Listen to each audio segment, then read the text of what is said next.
a igreja de Filadélfia, ela vem com algumas características. E eu já convido você a abrir a sua Bíblia em Apocalipse 3. Nós vamos ler do verso 7 ao 13. Não tira para mim aqui, por favor. Eu vou até motivar a cada um de vocês a utilizar da própria palavra para me ajudar a fazer a leitura dessa carta. E nós vamos ler junto. O nome dessa igreja é a igreja amada e fiel. Já começa aí um nome diferenciado de todas as outras. Virtudes. Quais são as virtudes dessa igreja? Ela soube guardar e sustentar o evangelho. Agora dá uma olhada ali. O que está escrito no pecado e na fraqueza dessa igreja? Como pode? Jesus, ele não encontrou nenhum pecado, nenhuma fraqueza nessa igreja. Deixa eu destacar algo para você. O Senhor, ele vem buscar uma igreja, uma noiva madura, sem mancha. Aqui é a maior prova de que o Senhor espere, de que é possível encontrar esse lugar.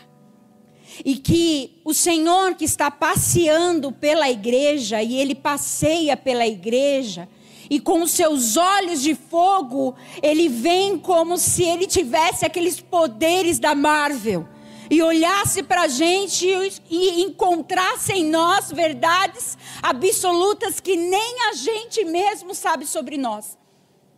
Ele olha, ele passa o seu olho sobre nós e ele vê de verdade como que a Viviane está. Fisicamente, espiritualmente, psicologicamente. Somos feitos de corpo, alma e... Se você me perguntar hoje, e hoje eu respondi até uma pessoa que veio me perguntar isso. O Elvis chegou para mim, me abraçou, ele está aqui? Onde ele está? Ali, ó. Ele me abraçou de manhã, ele é fominha, ele estava aqui no culto da manhã também.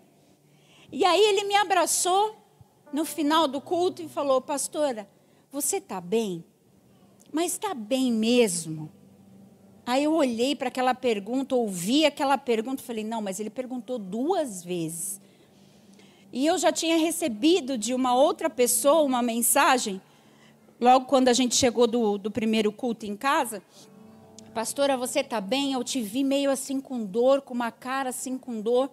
Se você me perguntar, eu vou falar para você, eu estou há 3 dias com dor nos rins. O meu corpo físico, ele é limitado como o seu. A gente passa pelas mesmas dificuldades, só que nós somos diferentes. Como nós lidamos com as batalhas do nosso corpo físico? É isso que nos diferencia. Tem pessoas que só na chuva já encontram motivo para não vir na igreja. E eu não estou falando de vir à igreja para bater o cartão. Eu estou falando que você vem à igreja para cultuar ao Senhor. Ele é a sua prioridade.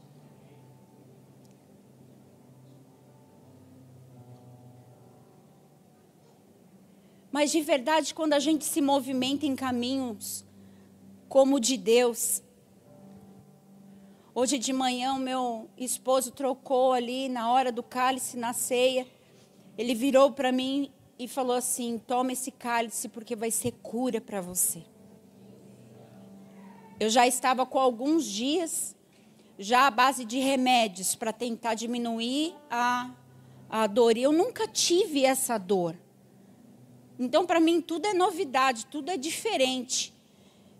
E eu falei: não, se não melhorar na segunda, eu vou fazer um exame, vou procurar o médico e vou ver o que é isso.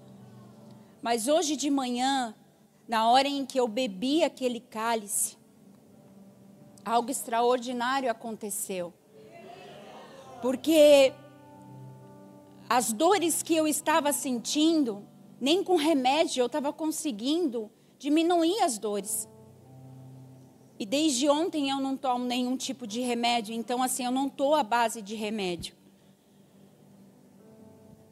Deus continua realizando milagres. Deus continua realizando na nossa medida.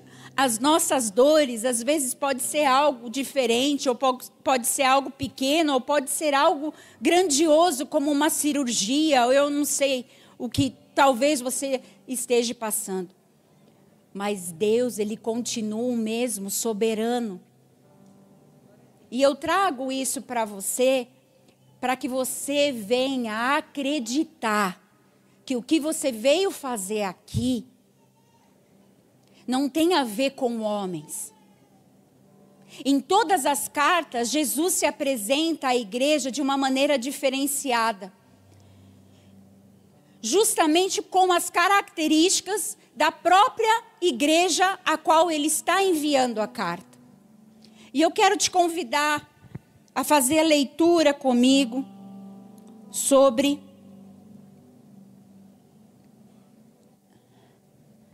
Apocalipse capítulo 3, verso 7 em diante diz: Ao anjo da igreja em Filadélfia, escreva: Essas são as palavras daquele que é santo e verdadeiro, que tem a chave de Davi. O que ele abre, ninguém pode fechar.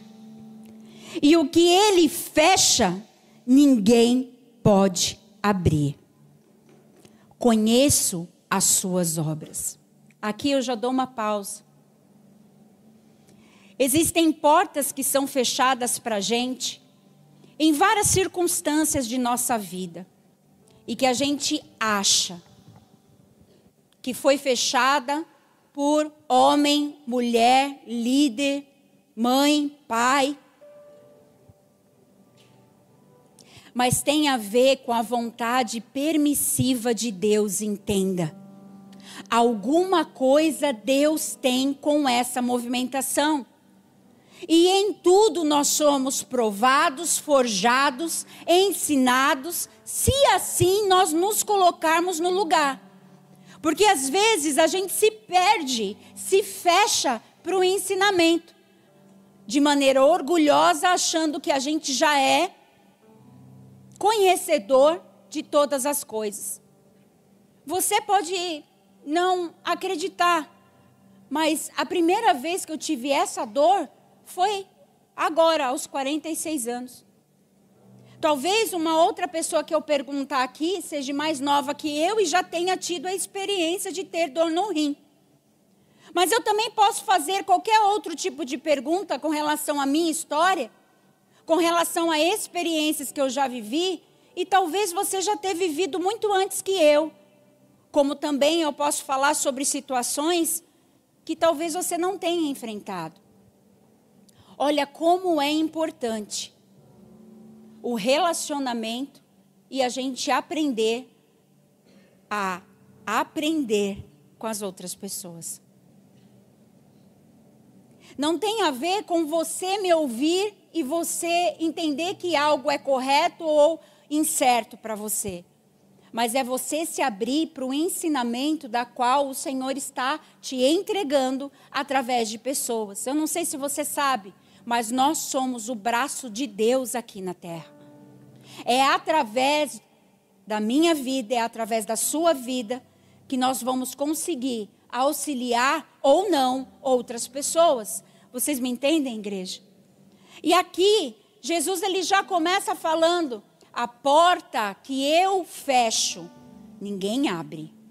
Não adianta você querer teimar, perder tempo, teimosia, você só vai se perder ainda mais em frustração, em querer abrir portas e lugares à força que ainda não é para você, ou até mesmo nem é para você. Só que da mesma maneira que ele fala sobre fechar portas, ele fala sobre as portas que ele abre e ninguém, por mais vontade, dinheiro ou poder, influência, alcance, queira tentar fechar, se Jesus, se Deus, o Trino Deus, Deus Pai, Deus Filho, Deus Espírito Santo, se Ele abriu uma porta, ninguém vai fechar. Mevan e Ibirapuera, nós somos uma porta. Foi Deus que abriu. Ninguém vai fechar. Ninguém vai fechar. Eu não sei se você tem noção do que eu acabei de falar. Eu não sei se você é membro aqui da casa e já esteve nos bastidores de todas as necessidades que essa casa já enfrentou até hoje. Meu Deus, parece que eu estou falando de 10, 20 anos, né? Nós só temos 3 anos. Somos um bebê. Pensa num ser humano de 3 anos.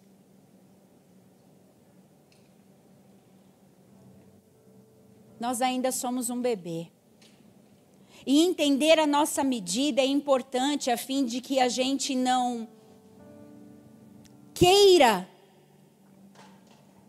uma medida que a gente ainda não tem o alcance de ter. Vocês me entendem?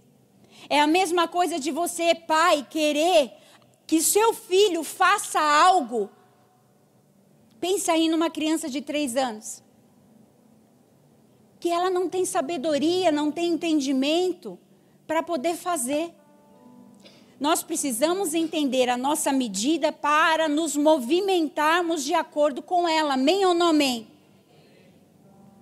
E com relação à porta aberta, ela está aberta porque foi Deus que abriu.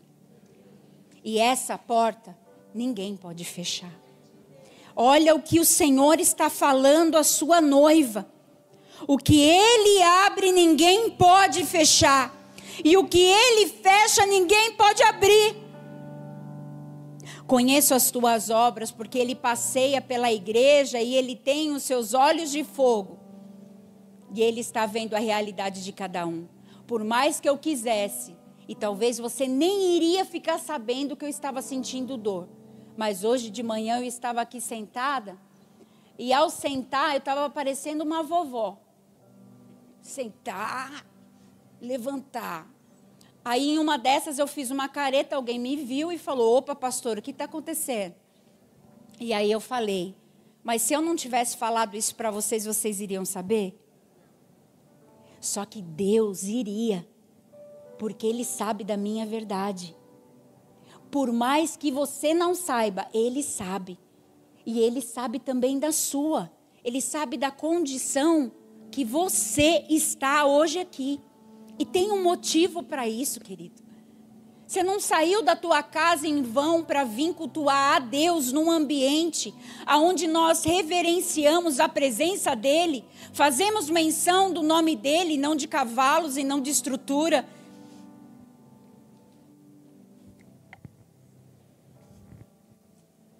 Conheço as tuas obras. Eis que coloquei diante de você uma porta, o quê? Mevan e Ibirapuera. Conheço as tuas obras. Eis que coloquei diante de você uma porta aberta. Qual valor nós estamos dando para essa porta aberta? Um ambiente onde eu posso entrar. Deixa eu te falar uma outra verdade. Que eu estou parecendo meu marido hoje aqui no culto da manhã. Eu vou contar umas coisas para vocês. Aí nessa hora eu já sentia dor no rim, eu sentia dor na barriga. Eu já sentia dor em tudo quanto é lugar. Porque ele, quando fala isso, é perigoso. Mas nós estávamos aqui na quinta-feira, no primeiro andar, fazendo uma confraternização com os alunos do Mevan Academy. Quem estava? Levanta a mão. Foi bênção? Meu Deus, o que foi aquela carne maluca? Maravilhosa. Quem fez pode fazer na próxima. Aí, ó. Amém. Tem pessoas que concordam comigo. E teve uma hora que nós nos reunimos na frente, nós demos as mãos e eu olhei assim para o meu pé. E aí eu comecei a olhar para os pés das pessoas que estavam à minha volta assim. Só que o Senhor me levou para um lugar que eu só via os pés e o círculo daquela roda, que não era muito bem um círculo, vocês vão me entender quem estava. E eu olhei e me veio assim uma vontade tão grande de agradecer a proteção. Eu não sei se vocês já sentiram isso, mas eu me senti protegida, num ambiente protegido. Eu falei, Senhor, obrigada por estar aqui. Obrigada por ter um lugar para cultuar. Obrigada por essa porta aberta, só que eu não estava entendendo o que estava acontecendo. Mas Deus já estava ministrando na minha vida para que eu pudesse trazer essa palavra para vocês. Às vezes a gente não dá valor à porta aberta. E sabe, essa peça que vai ser ministrada aqui, que fala sobre os missionários que correm risco de vida em lugares que já não são permitidos mais a pregação e a ministração do evangelho, vai trazer um pouco da realidade do que de verdade acontece nos bastidores da vida desses missionários. A pergunta é, qual é o valor que nós estamos dando para a porta aberta? A gente costuma dar valor só quando a porta fecha. E deixa eu falar uma coisa para você. O Senhor nos ensina aqui nesse versículo anterior que quando Ele fecha, Ele fecha. Será que a gente vai esperar fechar? Será que a gente vai esperar algumas portas se fecharem para a gente viver frustrado? E aqui eu falo sobre portas acerca da tua vida, com relação ao seu casamento, com relação à sua vida profissional, com relação à sua alma, com relação à sua saúde psicológica. Agora eu vou dizer algo para vocês, existem outras portas que é a gente mesmo que precisa fechar, que já não faz parte mais da estação da nossa vida temporal. A gente precisa aprender a viver dentro da medida que o Senhor tem nos apresentado. Eis que coloquei diante de você uma porta aberta que ninguém pode fechar. Sei que você tem pouca força. Ei, presta atenção aqui. Essa pouca força que é colocado aqui não tem a ver com algo espiritual, pois eles guardaram a palavra do Senhor. Eles sustentaram a palavra do Senhor em meio à perseguição, em meio à provação. Essa pouca força, talvez hoje, nos dias de hoje, essa igreja não era uma igreja de fama. Essa igreja não era uma igreja grande. Ela não era reconhecida. Ela também não era rica. Essas são as características da igreja de Filadélfia. Foi a igreja onde Jesus ele passeou em meio dela e não encontrou nenhum pecado, nenhuma fraqueza.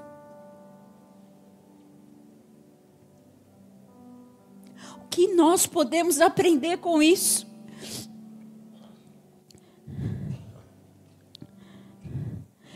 Eis que coloquei diante de você uma porta aberta que ninguém pode fechar. Sei que você tem pouca força, mas guardou a minha palavra e não negou o meu nome. Ei, veja bem, essa igreja ela fazia menção do nome de Jesus e não de nomes pessoais, e não a fama de pessoas que congregavam nela. Quem era conhecido através dessa igreja era Jesus. Talvez nessa igreja não existia briga de quem ia pegar o microfone, porque todos estavam pregando Jesus. e todos entendiam a medida do corpo. Essa igreja não tinha fama, não era rica. Era de pouca força. Verso 9. Vejo o que farei com aqueles que são sinagoga de Satanás e que se dizem judeus e não são, mas são mentirosos. Farei que se prostrem aos seus pés e reconheçam que eu o amei, visto que você guardou a minha palavra de exortação, a perseverança, eu também o guardarei na hora da provação que está para vir sobre todo o mundo, para pôr à prova os que habitam na terra. Deixa eu falar algo para vocês. Por algum motivo essa igreja passou algum tipo de perseguição. Não é destacado aqui, mas ele passou por uma ação de pessoas que participavam da sinagoga de Satanás, se dizendo ser uma pessoa e não era. Jesus aqui ele está falando que todos, inclusive aqueles que o perseguiam, que perseguiu a igreja, eles vão reconhecer que Jesus ama essa igreja. Simplesmente porque foram perseverantes e guardaram a doutrina, guardaram o evangelho, guardaram a palavra. Aqueles que os perseguem reconhecerão o que Jesus está fazendo na igreja.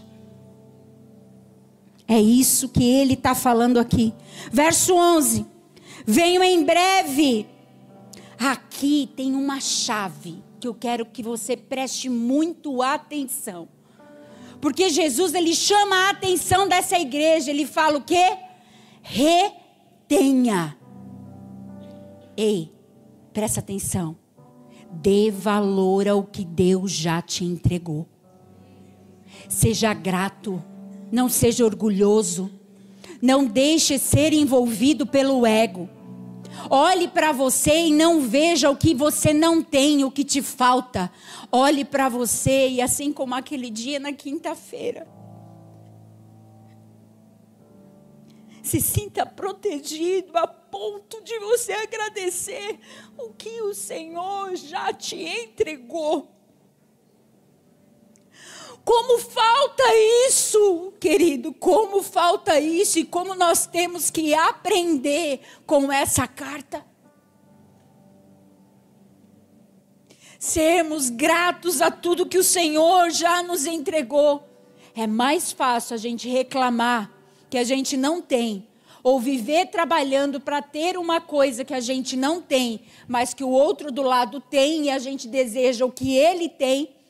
A gente sente inveja, a gente se sente inferior, justamente por não ter determinadas coisas que os nossos olhos veem e a gente deseja. Mas a gente não reconhece o que o Senhor já nos entregou. Eu vou fazer um exercício rápido com você aqui.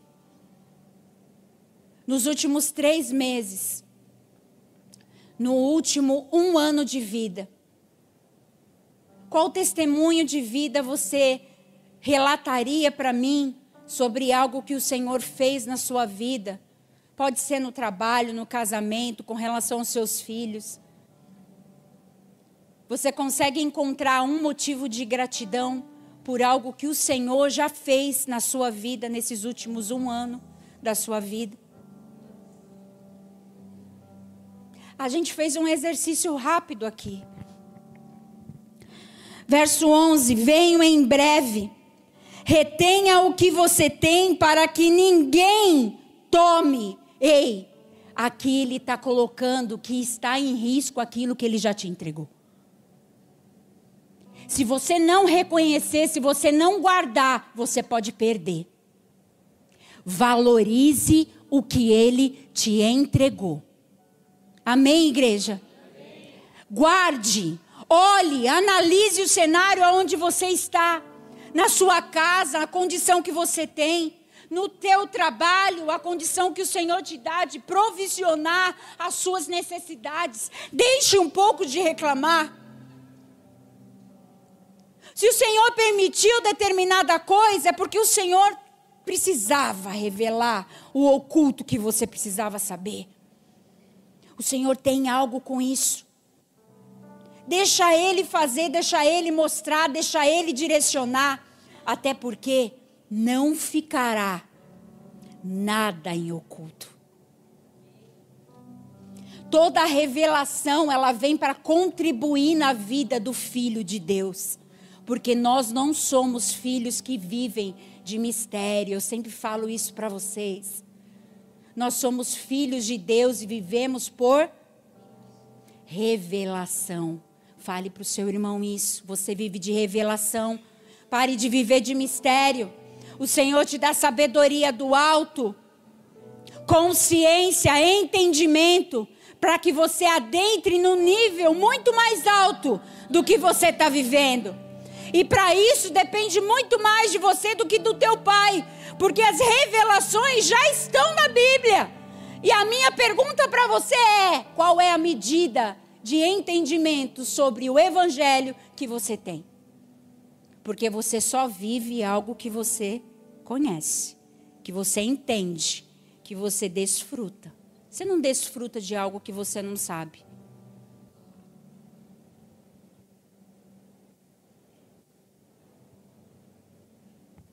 Mas o Senhor, Ele nos prepara uma mesa. E hoje ela já está ali. E olha o que Ele coloca. Retenha o que você tem para que ninguém tome a sua coroa. Farei do vencedor, aquele que reter, aquele que guardar, aquele que vai ser como coluna.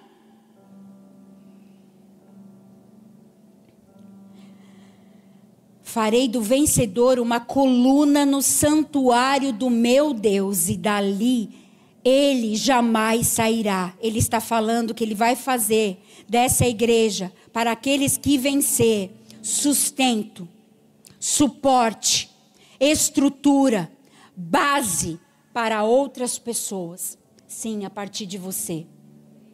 Nós somos a igreja. Nós somos o braço do Senhor aqui. Escreverei nele o nome do meu Deus e o nome da cidade do meu Deus. A nova Jerusalém que desce dos céus da parte de Deus, e também escreverei nele o meu novo nome. Aquele que tem ouvidos, ouça o que o Espírito diz às igrejas. Aquele que tem ouvidos, ouça o que o Espírito diz à igreja. Ela era pequena, mas ela era fiel. Sem privilégios, mas com poder. Talvez todos que entrassem nessa pequena igreja, eles entenderiam ou presenciariam o poder manifesto de Deus de uma maneira diferenciada. Viviam sob pressões, sim, mas ela estava protegida.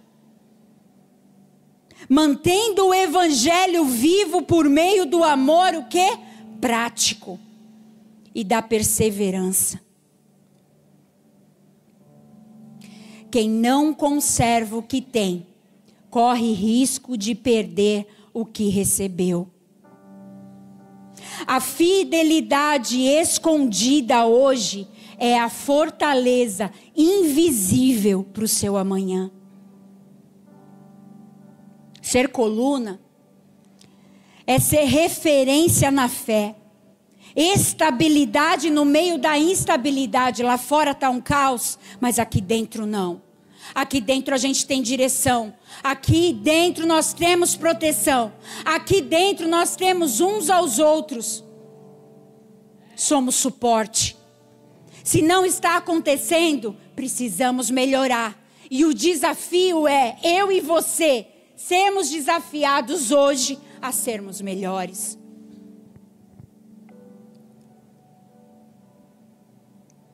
A fidelidade nasce da escuta.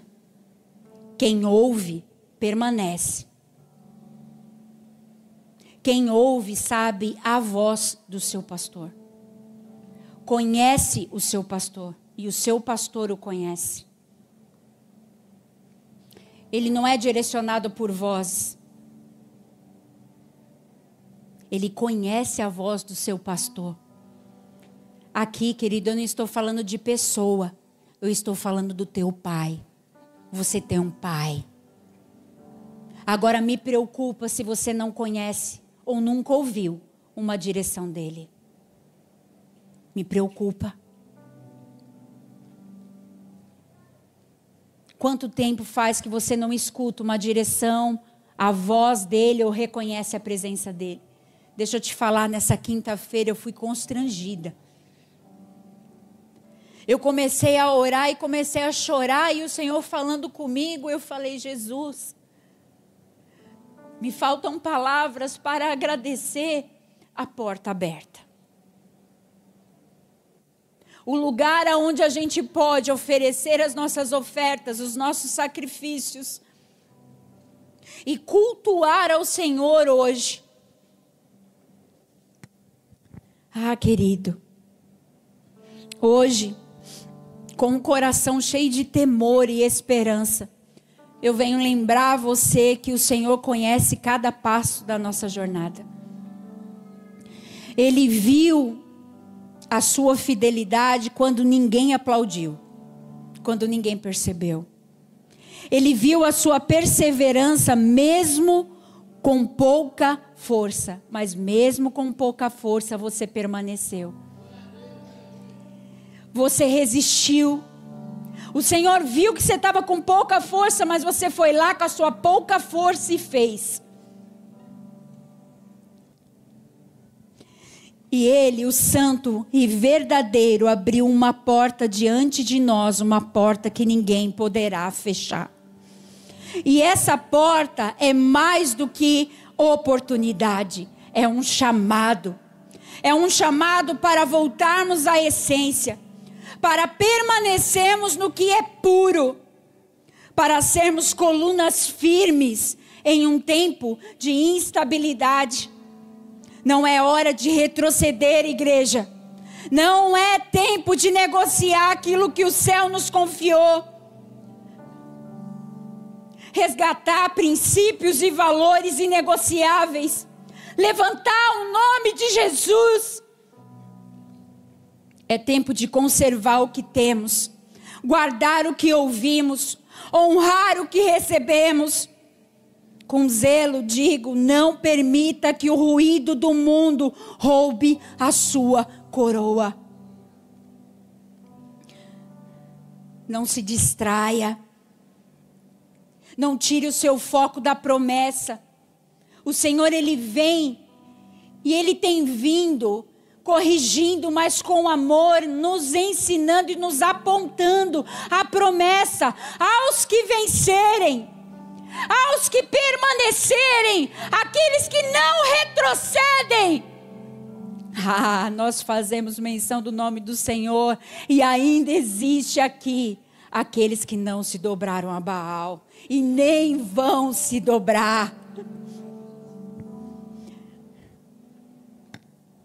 Ele vem, e vem sem demora.